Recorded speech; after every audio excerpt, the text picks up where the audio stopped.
Februāris mežāzim. Veselība.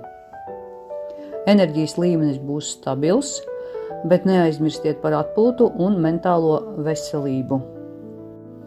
Darbs un finanses. Profesionālajā jomā iespējama stabila izaugsme. Finansiāli situācija būs stabila, bet iespējams liels pirkums vai ieguldījums.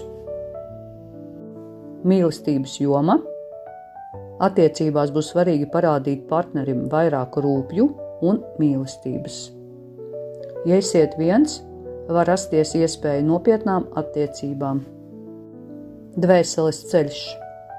Februāris jums atgādinās par disciplīnas un pacietības nozīmi. Padoms.